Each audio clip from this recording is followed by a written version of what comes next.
The Lombards, the last barbarians who made Italy. They had the strangest name in barbarian history, the Longbeards, supposedly given to them by a god who was tricked by women wearing their hair as false beards. They were the last Germanic people to invade Italy, arriving over 3 centuries after the Romans had first seen barbarians cross the Alps. They found a peninsula already exhausted by a generation of catastrophic war, and they turned that exhaustion into an empire that lasted over 200 years. Their kingdom gave northern Italy its most enduring name, Lombardy. Their iron crown was used to consecrate emperors for 1,000 years after they disappeared. So who were the Lombards? How did the last of the great Germanic invaders become one of the most influential peoples in medieval Europe? And what did they actually build? Every civilization begins somewhere, and the Lombards began as far as possible from the sunny plains and ancient cities of Italy, where they would eventually make their mark. The earliest Lombard tradition places their origins on an island called Scaringa, a name that most scholars associate with Scandinavia, the great peninsula of the north that was the ancestral homeland of numerous Germanic peoples in the migration era. From there, according to their own traditions, they migrated southward over generations, following the same general pattern that had carried other Germanic peoples from the cold north toward the warmer and wealthier south. The Lombards knew themselves, in their earliest phase, by a different name, the Winili. The story of how they acquired the name Lombards, Langobardi, the Longbeards, is one of the more remarkable origin legends of the Germanic world, and it says something interesting about how this people chose to remember themselves. The legend, preserved in the Historia Langobardorum, written by the Lombard historian Paul the Deacon in the 8th century, involves a trick played on the god Godan, the Germanic name for Odin. The story goes that the Winili were facing a war against the Vandals, who had asked the god Godan, Odin, to grant them victory. Godan's consort, Freya, Frigg, wanted to help the Winili instead. She told the Winili women to bind their long hair over their faces like beards, and then positioned the sleeping Godan so that he would see the Winili rather than the Vandals when he woke at sunrise. When Godan woke and saw the long-bearded warriors before him, he asked, "Who are these Longbeards?" and by asking the question, had named them, which meant he was bound to give them victory. The Winili became the Longobardi, the Lombards, by divine naming, and their identity as a people was fixed by a trick that a goddess played on a god. This origin story is not just charming mythology. It reveals something about Lombard values and self-understanding. The story celebrates cleverness over force, a deity outmaneuvered not by strength, but by ingenuity. It gives women a central role in the founding of the people's identity. It is the women's action, guided by the divine feminine, that creates the Lombards. And it positions the Lombards' existence in the world as itself a kind of trick, a reality created by the gap between appearance and truth. These themes, cleverness, the importance of women in political and cultural life, the power of appearance and naming, would recur throughout Lombard history. The historical Lombards, as opposed to the legendary ones, appear in Roman sources by the 1st and 2nd centuries CE as a small people living along the lower Elbe River in what is now northern Germany. They were considered fierce warriors, even by Germanic standards. Tacitus mentions them briefly and unfavorably in his Germania, noting their warlike character and small numbers. The physical description is consistent with what we know of other Germanic peoples: tall, fair-haired, organized around warrior bands and kinship obligations, living in agricultural settlements and herding communities in the river valleys of the Germanic interior. The gradual movement of the Lombards southward and eastward over the 3rd and 4th centuries CE brought them into the broader zone of Germanic peoples in motion. The great churning of populations that the Hunnic invasions from Central Asia set in motion beginning in the 370s CE. The Lombards settled for a time in the region of modern Austria and Hungary, former Roman province of Pannonia, where they absorbed influences from multiple directions. Roman cultural traces surviving in abandoned cities and along military roads, Gothic political and religious traditions from the dominant Germanic power of the region, and the steppe cultural influences that the Hunnic presence had brought from Central Asia. By the time they entered Italy, the Lombards were already a hybrid people, shaped by 3 centuries of migration and cultural contact.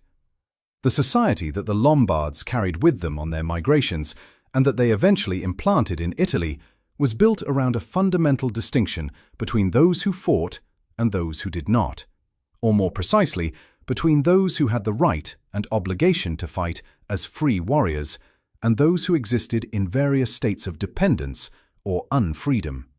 This warrior-based social hierarchy was not unique to the Lombards among Germanic peoples, but the Lombards developed it in specific ways that had lasting consequences for the society they created in Italy. The core of Lombard free society was the Alemanni, the term for free Lombard warriors who were entitled to bear arms, participate in the assembly of free men, and enjoy the legal protections of Lombard customary law.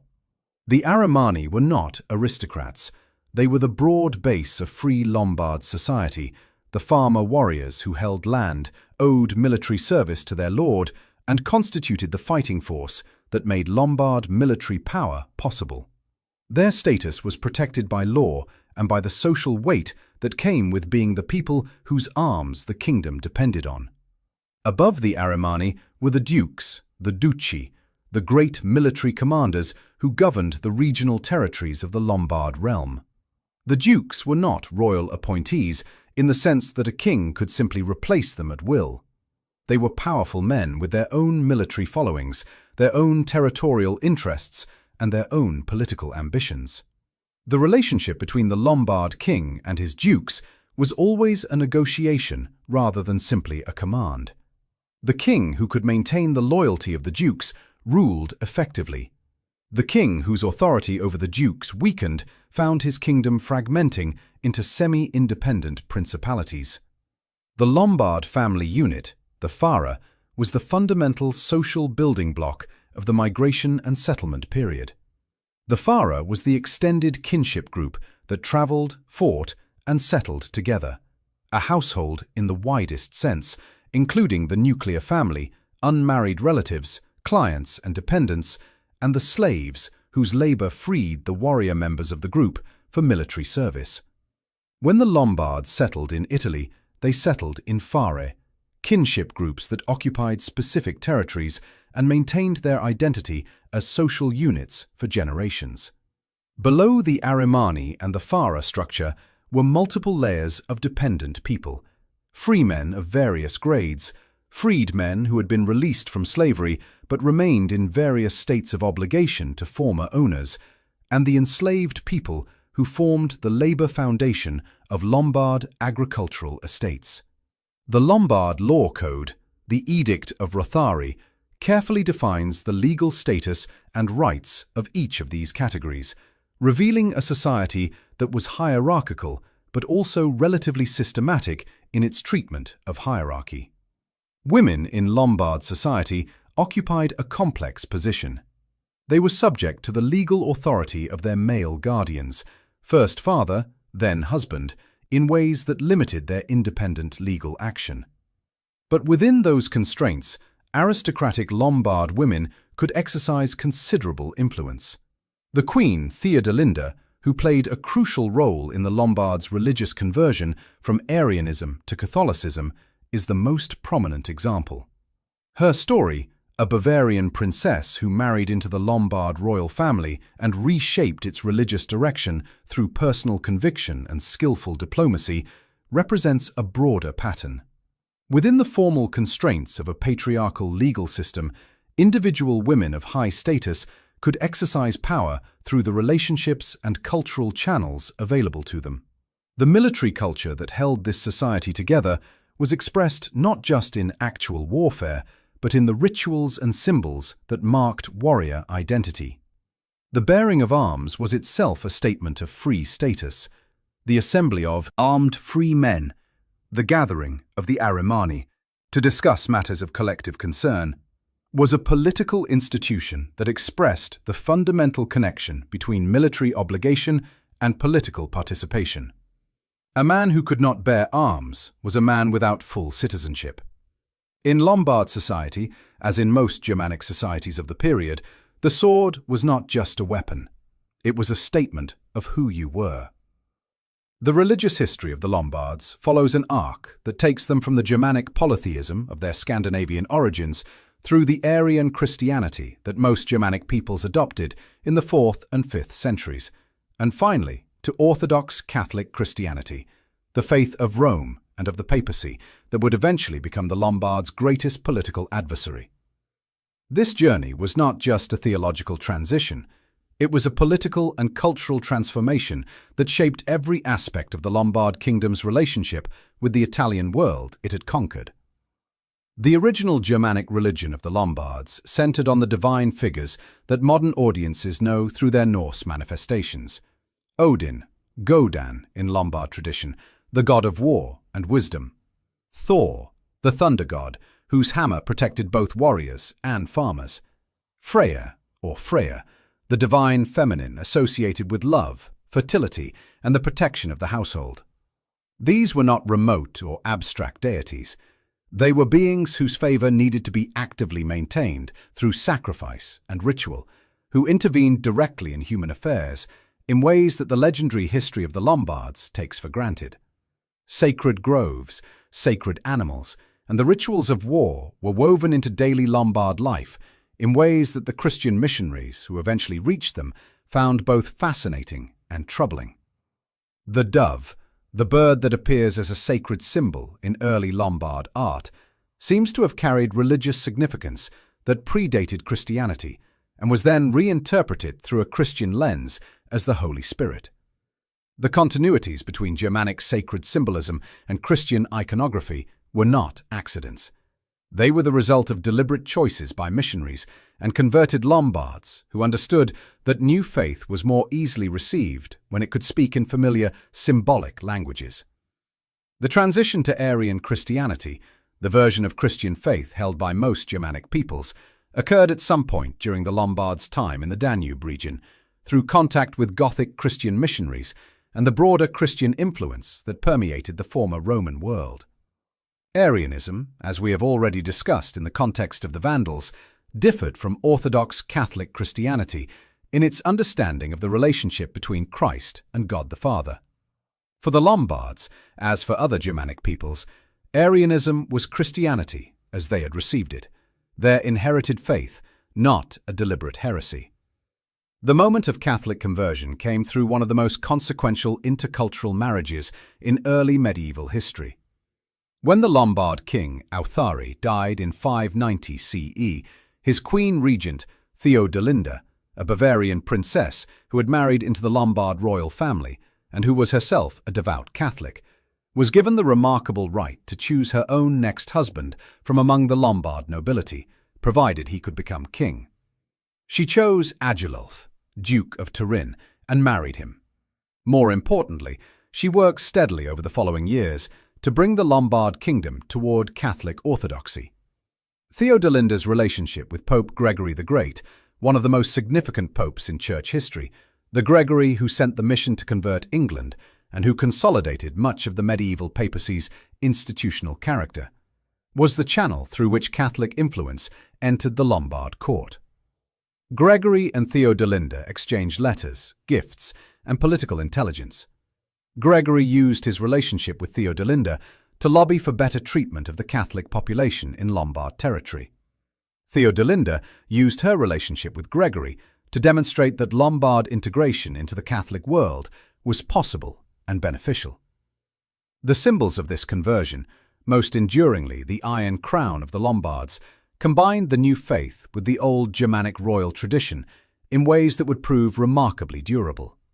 The iron crown was a small golden crown containing, according to tradition, a piece of iron beaten from one of the nails of the true cross.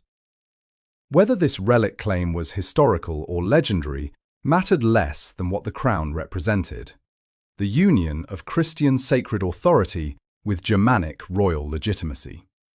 The crown that had been made for a Lombard king would eventually be used to crown Charlemagne, Napoleon, and the kings of Italy well into the 19th century.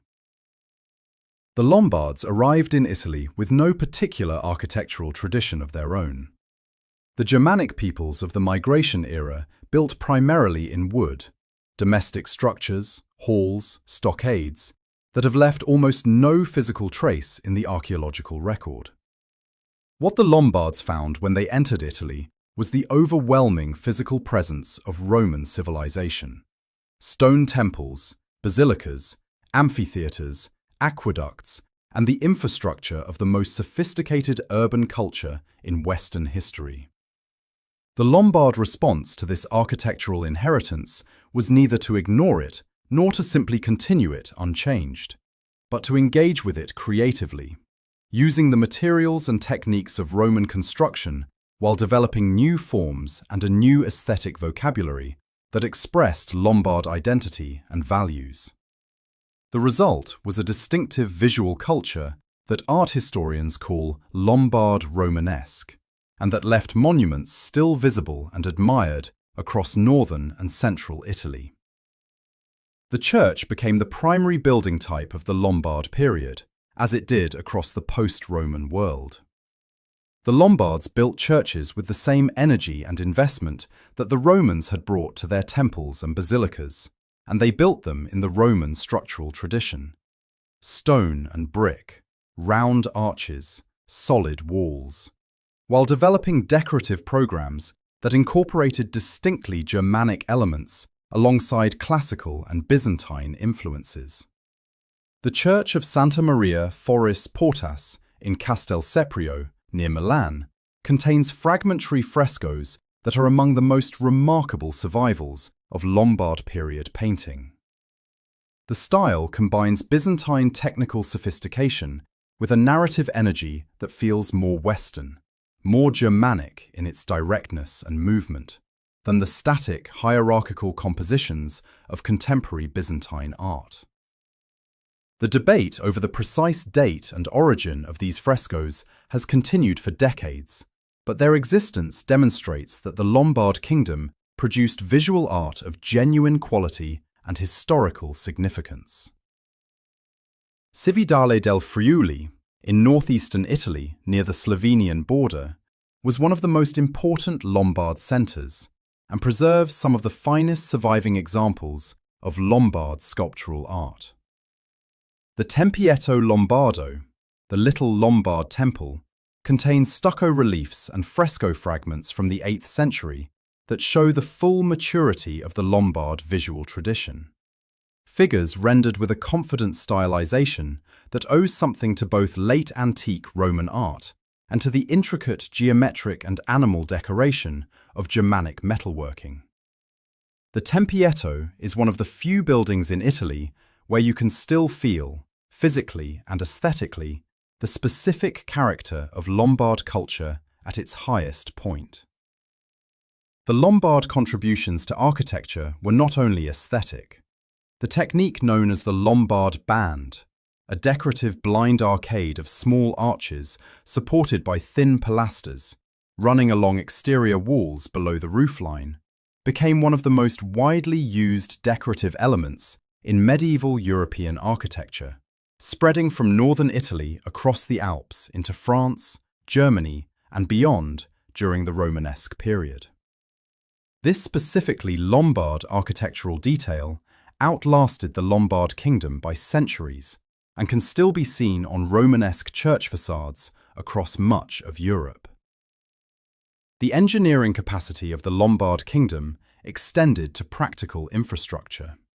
The Po Valley, the flat agricultural plain of northern Italy that became the core of Lombard territory and that gives the modern Italian region of Lombardy its name, required drainage management that the Romans had developed and that the Lombards maintained and extended. The canals and drainage systems of the Po Valley which make it one of the most productive agricultural regions in Europe, have roots in the Lombard period of active hydraulic engineering. The geographic position of the Lombard Kingdom in northern Italy gave it control over something that every ruler of the region since Rome had recognized as enormously valuable: the Alpine passes that connected the Mediterranean world to the Germanic north.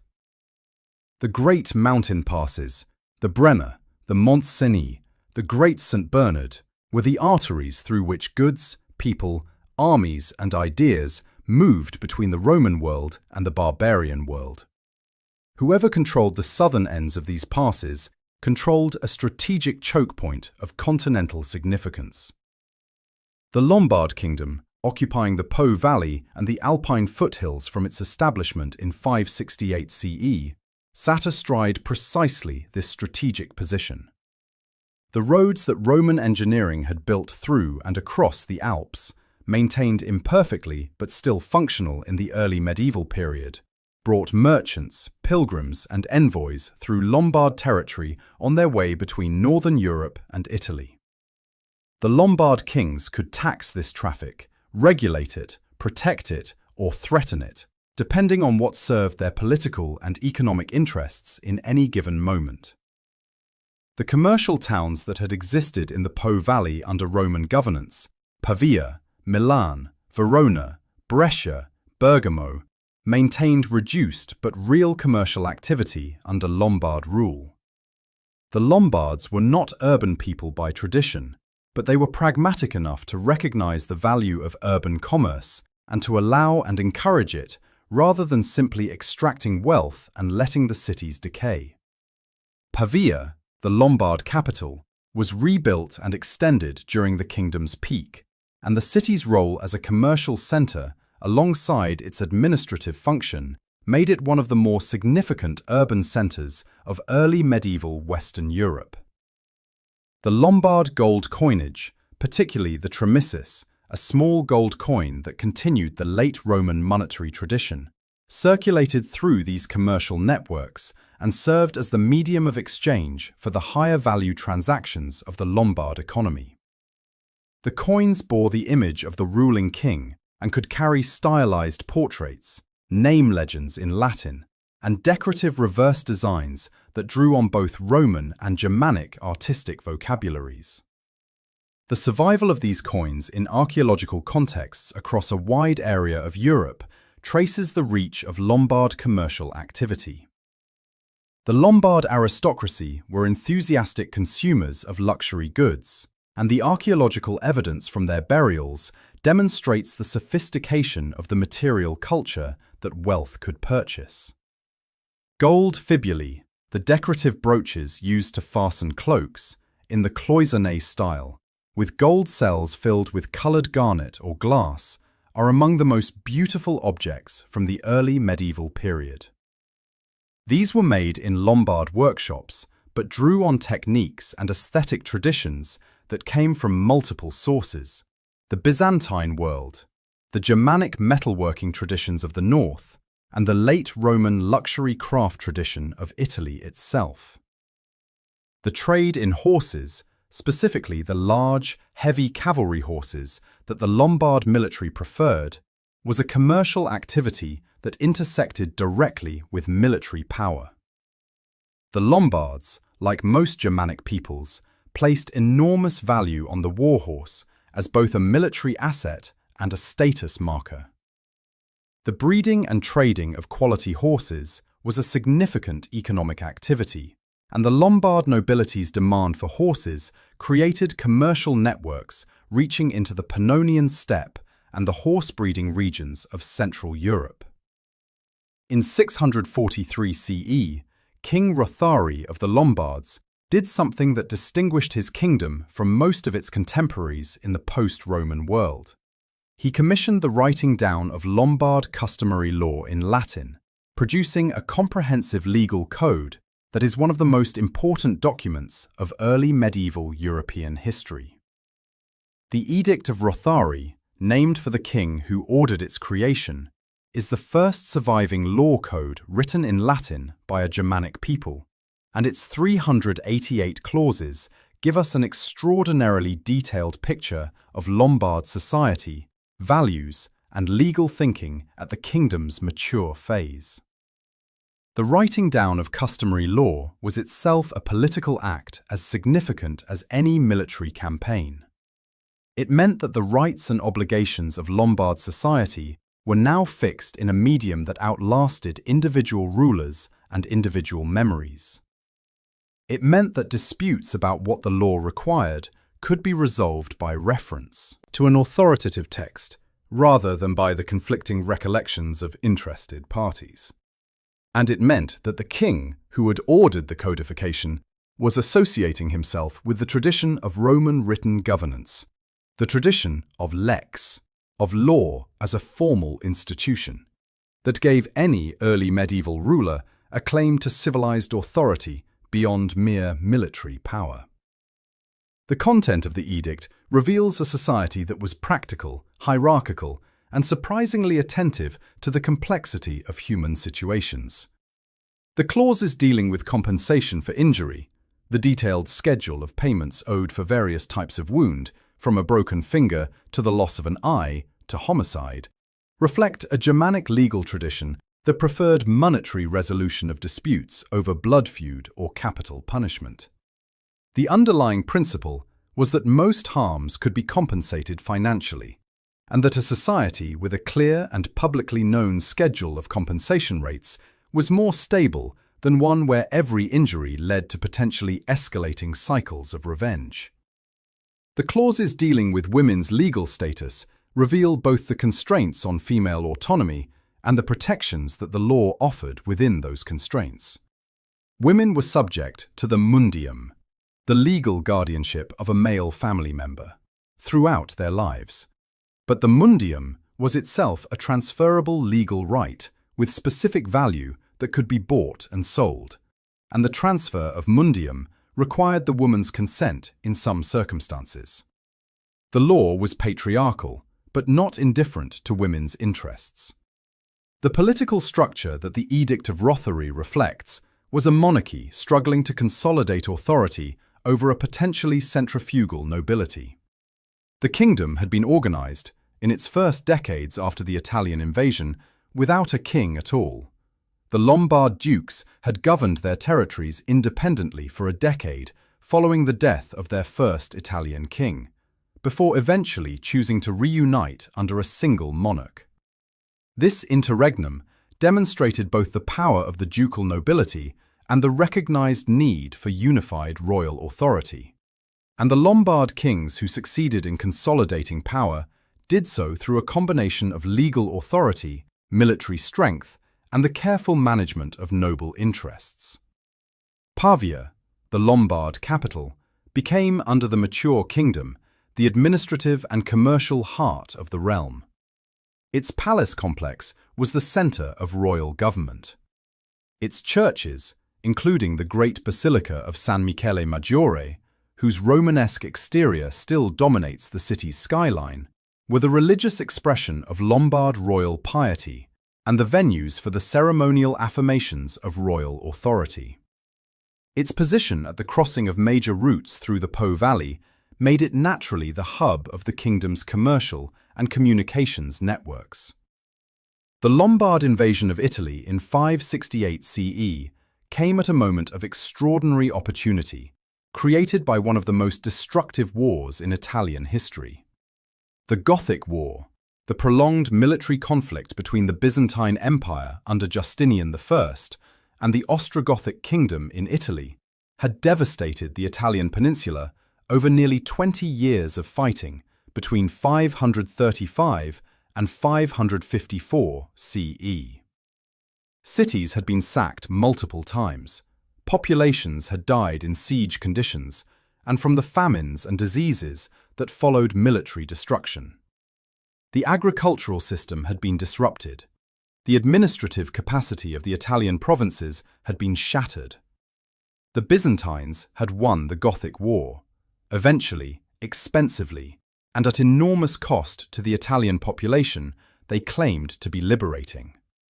But the victory left them in possession of a peninsula that was exhausted, depopulated, and defended by military forces that were themselves depleted and stretched. When the Lombards, under their king Alboin, crossed the Alps from Pannonia in the spring of 568 CE, they entered a world that could barely resist them. The Italian population that greeted the Lombard arrival, with something between resignation and despair, had, by 568 CE, endured nearly a generation of continuous catastrophe. Justinian's wars, the Justinianic plague that swept through Italy in the 540s CE, and the continuing Byzantine fiscal pressure on an already damaged economy had reduced the peninsula's population and its productive capacity to a fraction of what it had been under the Ostrogoths. The Lombards who came through the Alpine passes were not arriving into a rich and vigorous land. They were arriving into a land already broken, and the ease of their early conquests reflects that brokenness as much as their own military capability. Alboin was the king who had engineered the conditions for the Italian invasion. In the years before 568, he had conducted a devastating war against the Gepids, another Germanic people occupying the Pannonian region, that had effectively eliminated them as a political entity. According to sources that may be legendary in their details, but probably reflect real events, Alboin had killed the Gepid king Cunimund and had his skull made into a drinking cup, a gesture of total victory that was a recognized, if extreme, statement of dominance in the Germanic warrior tradition. He had also married the Gepid king's daughter, Rosamund, either as a diplomatic gesture toward the defeated Gepids or as a way of asserting dominance over them. The later murder of Alboin, stabbed by his wife with the assistance of her lover, according to the sources, was supposedly triggered by Alboin's forcing Rosamund to drink from her father's skull at a feast. Whether or not this specific story is historical, it captures something true about the violence that characterized the highest levels of Lombard court life. The military strategy of the invasion was less a coordinated campaign than an opportunistic expansion. The Lombards and their allies moving into regions that offered the least resistance, capturing cities that were poorly defended, and leaving the most strongly held Byzantine positions for later. The Po Valley fell quickly. The northeastern approaches through Friuli fell quickly. The major cities of the north, Pavia, after a 3-year siege, becoming the capital, fell one by one as their Byzantine garrisons proved insufficient for sustained defense. The Lombards were joined in Italy by allied peoples who had fought alongside them in Pannonia: Saxons, Bulgars, Sarmatians, and others who were absorbed into the Lombard military and eventually into the Lombard people.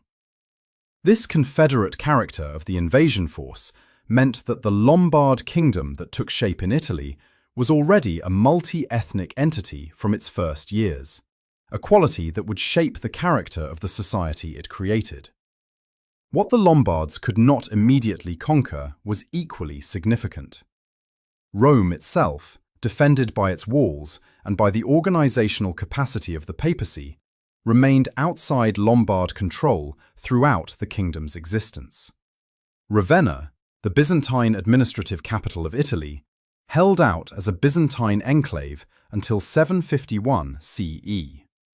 Various coastal cities, Naples, Amalfi, Genoa, maintained connections to the Byzantine world that the landlocked Lombard kingdom could not easily sever.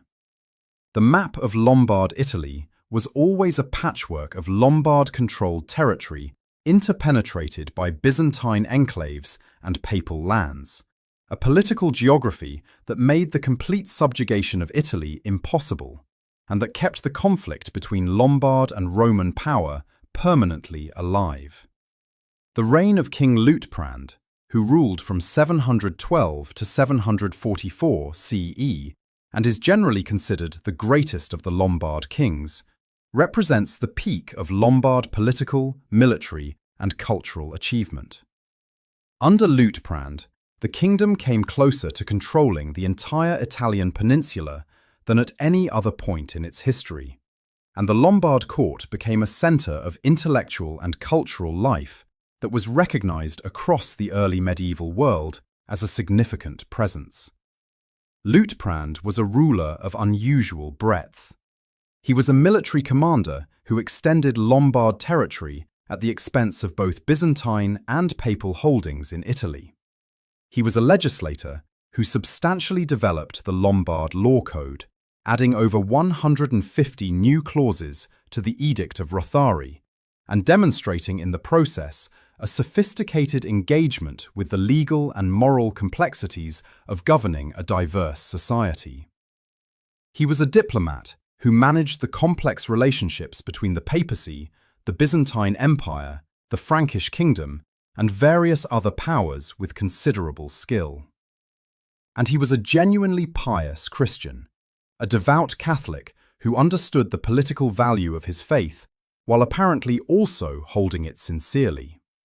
The cultural life of Lombard Italy at its peak drew on multiple traditions simultaneously. Latin literary tradition, maintained through the monasteries and the church schools that had preserved classical learning through the catastrophes of the 5th and 6th centuries, was alive in the Lombard Kingdom in a way that it was not in many other parts of the post-Roman West. Scholars wrote in Latin, preserved Roman texts, and engaged with the classical intellectual tradition alongside their Germanic heritage. The great monastery of Bobbio, founded in 614 CE by the Irish missionary Columbanus, who had received land from the Lombard king Agilulf, became one of the most important centres of learning in early medieval Europe. Its library accumulated manuscripts from across the Christian world, including texts that survived only there. The monastery's Irish foundation meant that it brought the distinctive intellectual tradition of insular Christianity, with its particular combination of classical learning, biblical commentary, and spiritual rigor, into contact with the Lombard world, creating a hybrid intellectual culture of remarkable vitality. The relationship between the Lombard Kingdom and the papacy, which will be examined in detail in a later episode, gave Lombard Italy a political character unique in the early medieval world. The Pope, resident in Rome within territory that the Lombards repeatedly attempted to control, was simultaneously a spiritual authority that the Lombard kings recognized and respected, a political actor whose alliances and diplomatic maneuvers shaped Italian and European politics, and a potential enemy who could call down foreign military intervention against the Lombard Kingdom. Managing this relationship required exactly the kind of sophisticated political intelligence that the best Lombard kings demonstrated. Three kings define the arc of Lombard history in Italy: Alboin, who created the kingdom, Liutprand, who brought it to its greatest power, and Desiderius, who watched it fall. Each represents a different moment in the Lombard story and a different set of challenges and choices that determined what the kingdom was and what it could become. Alboin's place in Lombard historical memory is complicated. He was the military genius who led the most successful Germanic invasion of Italy since the Visigoths under Alaric, transforming his people from Pannonian warriors into rulers of the richest surviving territory of the former Western Roman Empire. The military achievement was extraordinary, and Lombard historical tradition celebrated it as such. But the legendary details that cluster around his name, the skull cup, the forced humiliation of his queen, his murder in the Lombard palace at Verona with his own sword, paint a picture of a man whose brutality eventually turned against him. In the Lombard tradition, Alboin was the great founder, who was also a cautionary tale.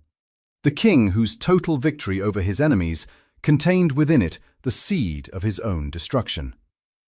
Paul the Deacon, the 8th century Lombard historian whose Historia Langobardorum is the single most important source for Lombard history, clearly admired Alboin's military achievements while treating his personal conduct with considerable ambivalence.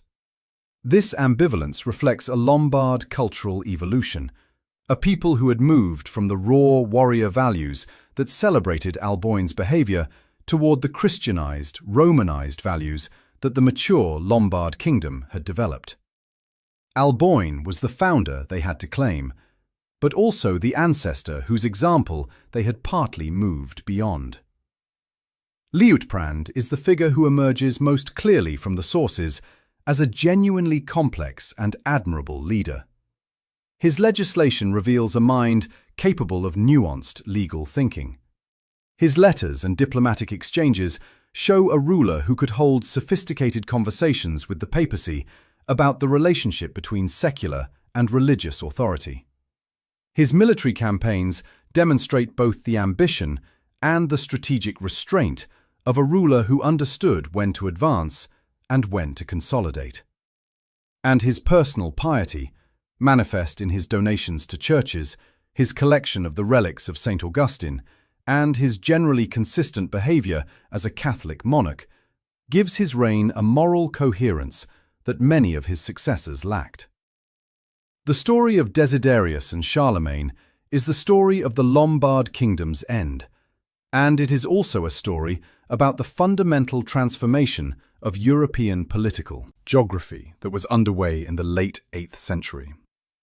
Desiderius was a capable ruler who had come to power through political maneuvering and who attempted to maintain Lombard independence through exactly the kind of diplomatic balancing that had worked for his predecessors. He arranged marriages between his daughters and powerful Frankish nobles, including a daughter given to Charlemagne himself, a marriage that Charlemagne subsequently repudiated, which was among the personal dimensions of their eventual conflict. When Desiderius moved against the papal territories in 772 CE, seeking to consolidate Lombard control over central Italy and to use military pressure to resolve the ongoing Lombard papal conflict, he provided Pope Hadrian I with the justification to make exactly the appeal to Frankish military power that Lombard diplomacy had been trying to prevent for decades. The appeal went to Charlemagne, who crossed the Alps in 773 CE with the most powerful Frankish army yet assembled. Desiderius retreated to Pavia and waited for relief that never came. After a siege of nearly a year, Pavia fell and the Lombard Kingdom ended. The conflict between the Lombard Kingdom and the papacy is one of the defining stories of early medieval European history, and its resolution, the destruction of the Lombard Kingdom, and the beginning of the permanent alliance between the papacy and the Frankish Kingdom, shape the political and religious geography of Europe for centuries. Understanding this conflict requires understanding both what the papacy was in the late Lombard period and what the Lombards wanted from Italy. The papacy of the 7th and 8th centuries was not the wealthy, politically powerful institution of the high medieval period, but it was a significant actor with its own territorial interests, its own diplomatic relationships, and its own institutional self-preservation instinct. The popes of this period controlled the city of Rome and its surrounding countryside, the Patrimonium Petri, the patrimony of St. Peter, as a de facto territorial ruler, and they had independent diplomatic relationships with Constantinople, with the Frankish Kingdom, and with various other powers. They were also the spiritual authority for the entire Catholic world, which gave them a moral leverage over Catholic rulers, including the Lombard kings, that had no purely political equivalent. The Lombard threat to papal security was not simply military. The Lombard kings who sought to control Rome and the surrounding region were seeking to eliminate the papal territorial independence that allowed the popes to act as independent political actors. A pope who was a Lombard subject was a pope whose diplomatic freedom was compromised, whose appeal to foreign powers could be controlled, and whose institutional resistance to Lombard pressure was undermined. Every Lombard king who sought to control Rome was seeking, whether he fully understood it or not, to transform the papacy from an independent institution into a subordinate one.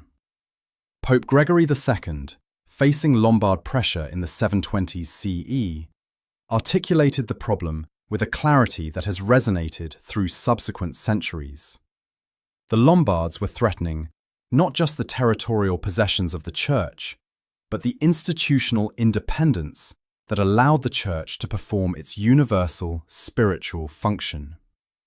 This argument, that papal territorial independence was necessary for universal spiritual authority, became the foundational justification for the papal states that would exist as a political entity in central Italy until the Italian unification of the 19th century. King Liutprand, for all his piety and legal sophistication, could not resolve this structural conflict. He repeatedly approached and retreated from Rome, sometimes offering to return conquered territory and sometimes seizing more. His relationship with the papacy combined genuine religious respect with persistent political pressure. He was a Catholic king who genuinely revered St. Peter, while simultaneously recognizing that controlling Rome would transform his kingdom's position in Italian politics. The contradiction was irresolvable, and Liutprand eventually left it to his successors.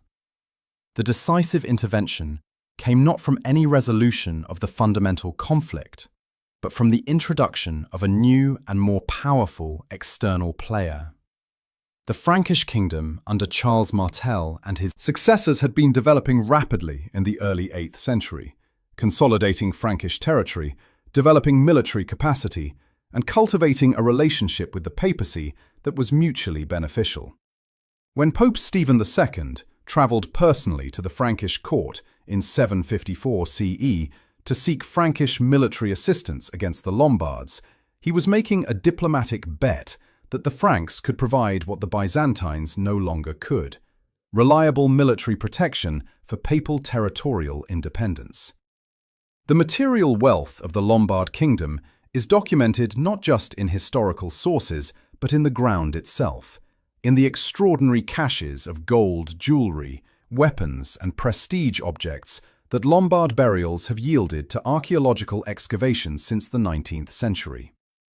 The treasures found in Lombard cemeteries across northern Italy reveal a society that valued fine craftsmanship, that channeled significant wealth into personal adornment and military equipment, and that maintained connections to luxury goods networks extending across the known world. The Lombard elite burial assemblage, the set of objects that accompanied a wealthy warrior or noble woman into the grave, was a material statement of social status and cultural identity. Gold fibulae in the cloisonné style, with garnet or glass inlay, announce a person of wealth and sophistication. Swords with gold-fitted hilts declare a warrior of high rank. Glass vessels, ivory combs, and silk textiles speak to connections with Mediterranean and Byzantine luxury production. And the whole assemblage, placed with the dead, demonstrates a belief system in which the material goods of life remained relevant after death, and a society wealthy enough to sacrifice these goods permanently. The monastery network of Lombard Italy served functions that extended well beyond the religious. Monasteries were among the most important nodes of information in early medieval society. They received travelers and pilgrims from across Europe, maintained correspondence networks with religious institutions from Ireland to the Holy Land, and preserved the literary and administrative skills that allowed complex information to be recorded and transmitted. The Lombard kings who founded and endowed monasteries were not just performing acts of religious piety. They were investing in institutional capacity that served intelligence and communication functions essential to governance. The monasteries also served as repositories of wealth in a society that lacked banks and secure financial institutions. Donations of land and gold to monasteries effectively removed those assets from the competitive arena of noble politics, making them secure from confiscation, inheritance disputes, and military seizure, while keeping them available for institutional purposes that the donor controlled through the abbots they appointed. The great Lombard monastic foundations of Bobbio, Monte Cassino, briefly under Lombard control, and numerous smaller houses were repositories of both cultural and material wealth. The Lombard intelligence capacity was less formally organized than that of the Byzantine Empire, but was not negligible. The kingdom's control of the Alpine passes meant that it had natural choke points at which travelers and merchants could be monitored and questioned. The network of Lombard dukes and their client nobles provided a distributed system of information gathering that kept the central court informed about conditions in the provinces. And the church networks, both the regular clergy in monasteries and the secular clergy in the cities, provided information channels that crossed the boundaries between Lombard and non-Lombard territory in ways that purely secular networks could not. The Lombard Kingdom of the early 8th century occupied a fundamentally different geopolitical environment than the one it had been born into 2 centuries earlier. The Lombards had invaded Italy in 568 CE, in a world where the Byzantine Empire was the dominant power in the Mediterranean. The papacy was a relatively modest institution dependent on Byzantine protection, and the Frankish kingdom was a regional power still consolidating its control of Gaul. By 750 CE, all 3 of these realities had changed dramatically, and the changes were all, from the Lombard perspective, for the worse. The Byzantine Empire's capacity to project military power into Italy had declined sharply. Islamic conquests of the 7th century had stripped Byzantium of its wealthiest provinces, Egypt, Syria, Palestine, North Africa, and had fundamentally altered the strategic geography of the Mediterranean world. The Byzantines who remained in Italy were holding their enclaves, Ravenna, Rome, Naples, Sicily, by increasingly slender means. When the Lombards finally captured Ravenna in 751 CE and ended the Exarchate, the Byzantine administrative hub of Italian governance that had existed since Justinian's reconquest, there was no Byzantine military response. Constantinople was too far away and too preoccupied with other threats to rescue its Italian positions. The Frankish kingdom had undergone a transformation that turned it from a distant and occasionally useful ally into a potential existential threat. The rise of the Carolingian family, the mayors of the palace, who had effectively held real power in the Frankish kingdom since the late 7th century, produced in Charles Martel a military commander of extraordinary effectiveness, and in his successors, Pepin and Charlemagne, a dynasty of imperial ambition. The Frankish military victories of the 8th century, including Charles Martel's famous defeat of the Arab advance at Tours-Poitiers in 732 CE, had given the Carolingians an authority and prestige that made them natural candidates for the kind of papal alliance that would prove fatal to Lombard independence. The technological evolution of early medieval warfare was working against the Lombard military system as the 8th century progressed. The Carolingian military, developed through decades of intensive campaigning, had become a highly effective combined arms force with sophisticated logistics and command structures. The Lombard military, organized around the traditional Germanic system of noble war leaders and their followings, was less capable of the sustained, coordinated campaigning that the Carolingians could manage. The gap between Lombard and Frankish military effectiveness had narrowed and possibly reversed since the days when the Lombards had swept through Italy against feeble Byzantine resistance. The internal politics of the Lombard kingdom in its final century were characterized by a recurring tension between the centralizing ambitions of the kings and the centrifugal independence of the dukes, a tension that had been present since the kingdom's founding, but that became increasingly acute as external pressure mounted. The great southern duchies of Spoleto and Benevento were semi-independent entities throughout much of the Lombard period.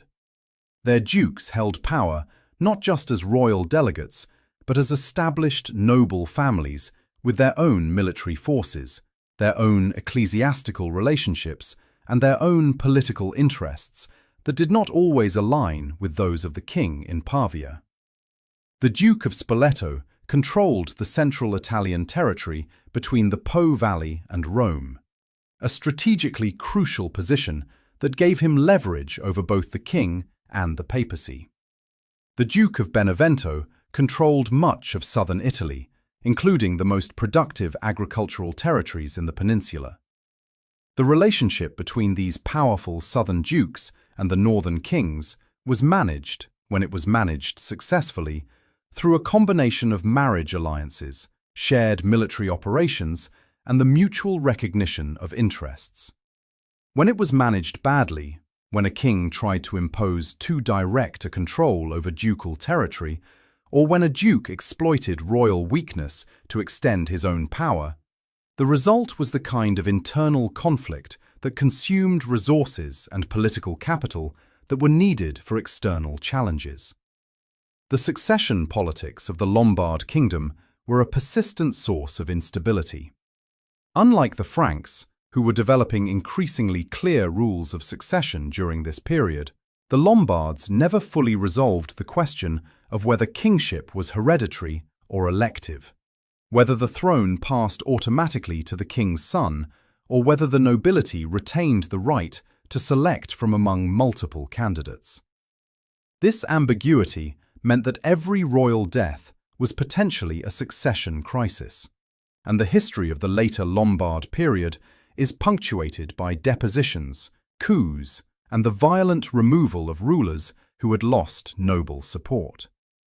The religious reforms associated with Theodelinda and carried forward by her successors had brought the Lombard nobility firmly into the Catholic fold.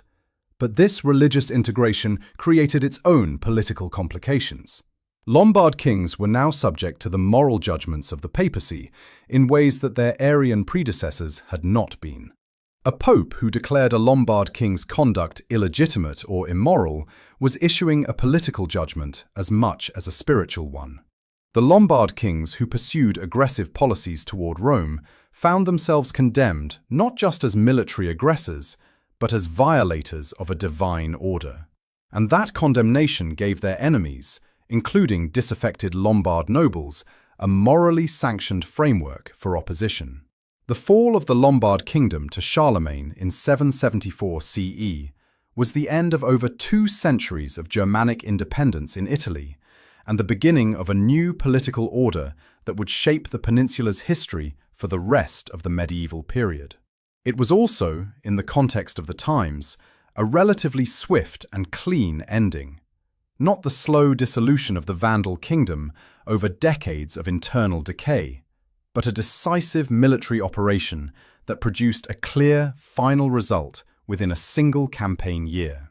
The immediate cause was the Lombard aggression against papal territory that finally gave Pope Hadrian I the political justification and the diplomatic leverage to activate the Frankish alliance that the papacy had been building since the days of Pepin.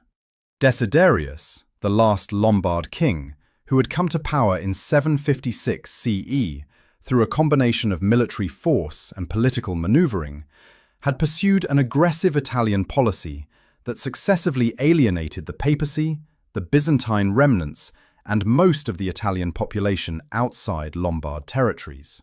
His seizure of papal cities and his threat to advance on Rome itself in 772 CE crossed the line that even Lombard kings sympathetic to Catholic values could not cross without triggering the response he most feared.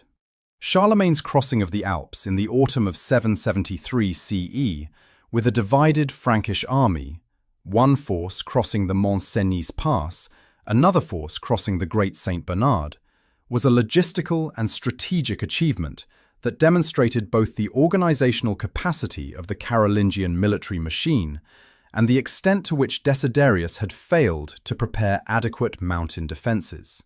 The Lombard forces that attempted to block the Alpine passages were outmaneuvered and fled southward. Desiderius retreated to Pavia, apparently expecting that the Lombard capital's formidable walls and his standing as a legitimate Germanic king would protect him from total defeat. The siege of Pavia lasted from the autumn of 773 to June 774 CE, about 9 months. During that time, Charlemagne did something remarkable. He left part of his army to maintain the siege and travelled to Rome himself, where he was received by Pope Hadrian I with ceremonies of extraordinary symbolic significance. The Frankish king was confirming and expanding the donation of Italian territories to the papacy that his father Pepin had made, establishing, in practical political terms, the foundations of the medieval papal state. When Charlemagne returned to Pavia and the city finally surrendered, the symbolic dimension of his victory was already established. He was not just conquering a kingdom, he was reshaping the political order of Christendom. Desiderius was captured, dethroned, and sent to live out his days in a Frankish monastery. His family was dispersed, his treasury was taken. Charlemagne adopted the title King of the Lombards, not king over the Lombards, but king of the people themselves, absorbing the Lombard Kingdom into the Frankish realm rather than leaving it as a subordinate entity. The Lombard nobles who submitted were incorporated into the Frankish administrative system. Those who resisted were removed. Within a generation, the distinction between Lombard and Frank in northern Italy was becoming blurred, as intermarriage and shared administrative service mixed the two peoples into what would eventually become the Italian population of the medieval period. The Lombards disappeared as a distinct political entity in 774 CE, when Charlemagne absorbed their kingdom. But what they left behind is visible, nameable, and in some cases still physically present in the world that came after them. The legacy of a people who ruled northern Italy for over 2 centuries and who stamped their name permanently on the most economically productive region of the Italian peninsula is not easily dismissed. The most obvious legacy is geographic: Lombardy. The modern Italian region of Lombardia, encompassing Milan, Bergamo, Brescia, Pavia, Mantua, and the entire Po Valley heartland of northern Italy, takes its name from the Lombards who settled there in 568 CE and built their capital at Pavia. The name has survived over a millennium and a half of subsequent history: Carolingian rule, German imperial authority, Spanish domination, Austrian rule, and finally, incorporation into the unified Italian state in the 19th century, remaining as a permanent reminder of who shaped the region's early medieval character. The name Lombardy is one of the most durable Germanic place names in southern Europe. The Iron Crown of the Lombards is perhaps the most physically continuous connection between the Lombard Kingdom and subsequent European history. The crown, a small gold circlet said to contain within its inner band a strip of iron beaten from a nail of the true cross, was used by Charlemagne after his conquest of the Lombard Kingdom and by subsequent rulers of Italy throughout the medieval period. Emperor after emperor across 8 centuries placed the Iron Crown of the Lombards on their heads as part of the ceremonies through which they claimed authority over Italy and, through Italy, over the Holy Roman Empire. Napoleon Bonaparte placed it on his own head in Milan Cathedral in 1805. The crown is now preserved in the Cathedral of Monza near Milan, where it has been kept for centuries. To visit it is to hold hands across 1400 years with the Germanic warriors who came over the Alps in 568 CE. The UNESCO World Heritage designation of Lombard sites in Italy, the program called Longobards in Italy, Places of Power, recognizes 7 complexes of Lombard period monuments scattered across the peninsula. Cividale del Friuli, the Castelseprio Torba complex, the Brescia Monastery of Santa Giulia, the Tempietto Lombardo, the sanctuary of Monte Sant'Angelo, Spoleto's structures, and the Benevento complexes. Together, they constitute one of the most significant bodies of early medieval art and architecture in Europe, spanning the full geographic and cultural range of the Lombard Kingdom at its height. The architectural legacy of the Lombards extended far beyond Italy through the Lombard Romanesque architectural tradition that spread across medieval Europe. The Lombard band, that distinctive decorative strip of small blind arches along exterior walls, can be found on Romanesque churches from Spain to Germany to the British Isles, carried there by itinerant builders who had learned their craft in northern Italy and who took the Lombard architectural vocabulary with them to building sites across the continent. Medieval Europe's most widespread architectural style owes a specific, traceable debt to the builders of the Lombard Kingdom. The legal legacy of the Lombards is less visible but arguably more consequential. The Edict of Rothery and its successors, collectively known as the Lombard Law, remained in force as the personal law of people claiming Lombard descent for centuries after the political kingdom had ended, and it influenced the development of Italian law well into the medieval period. The principle that different peoples living in the same territory could be governed by different legal systems, the personality of law rather than the territoriality of law, was a specifically Germanic contribution to medieval legal thinking, and the Lombard law was one of its most developed and long-lasting expressions. Paul the Deacon, the Lombard historian who wrote the Historia Langobardorum in the late 8th century, preserved the history and culture of his people with a combination of literary skill and personal affection that has kept the Lombard story alive in a way that the histories of many other early medieval peoples have not survived. Paul wrote as a Lombard, looking back on a civilization that had just ended. His king, Desiderius, had been his patron before the Carolingian conquest, and his history is both a historical document and an act of cultural preservation. Without Paul, the Lombards would be even more obscure than they are. The Lombards were not the most dramatic or the most powerful of the Germanic peoples who shaped early medieval Europe. They were not the Franks who built a continental empire, not the Visigoths who gave their name to a legal tradition spanning continents, not the Vandals who gave their name to a universal concept. But they built one of the more lasting and coherent Germanic kingdoms of the migration era. They contributed to European architecture, law, and culture in ways that are still traceable today, and they gave the most economically significant region of Italy its name. That is a legacy worth knowing. The very name Lombard has outlasted every political arrangement that came after them. The medieval banking families who dominated European finance in the 13th and 14th centuries were called Lombards, a word that came to mean banker in several European languages because the financiers from northern Italy were so dominant in medieval commerce. The Lombard Street in London, one of the most important streets in the history of international finance, takes its name from these medieval Italian bankers, who were themselves named after the Germanic warriors who had crossed the Alps in 568 CE. When historians of medieval banking write about Lombard credit instruments and Lombard money-changing houses, they are, across 7 centuries of transformation, still invoking the name of Alboin's Longbeards. The final irony of Lombard history is that their greatest monument, the agricultural and commercial civilization of northern Italy that they helped create and that bears their name, was built by a people that history has largely forgotten. The tourists who visit Milan, who drive through the vineyards of the Po Valley, who admire the Romanesque churches of Bergamo and Brescia, are moving through a landscape shaped by the Lombards without knowing it.